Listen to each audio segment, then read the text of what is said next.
کوئی جیل سے نکلنے اور کوئی جیل سے بچنے کے لیے الیکشن لڑ رہا ہے۔ ہم الیکشن آپ کے لیے لڑ رہے ہیں۔ پیپلز پارٹی کو موقع ملا تو تنخواہ اور آمدنی دگنی کریں گے۔ چیئرمین پیپلز پارٹی بلاول بھٹو کا تاندنیا والا میں جلسے سے خطاب بولے، ہم جیالے ہیں، جھکنے والے نہیں، ڈرنے والے نہیں، پیچھے ہٹنے والے بھی نہیں، تمام سیاسی جماعتوں کا مقابلہ کرنے کے لیے تیار ہیں۔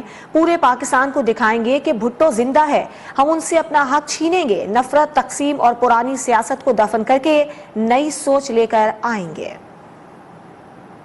کوئی الیکشن جیل سے بچنے کے لیے لڑ رہا ہے تو کوئی الیکشن جیل سے نکلنے کے لیے لڑ رہے ہیں۔ اگر ہم الیکشن لڑ رہے ہیں تو اس لیے کہ ہم پاکستان کے عوام کو اس مہنگائی سے بچانا چاہتے ہیں۔ بلاول بھٹو کا وعدہ ہے کہ آپ کے تنخواہ، آپ کے آمدنی کو ہم انشاءاللہ تعالی ڈبل کریں گے۔ تمام سیاسی جماعتوں کا مقابلہ کرنے کے لیے تیار ہیں اور انشاءاللہ تعالی ہم دنیا کو دکھائیں گے۔ آج بھی پنجاب کا بھٹو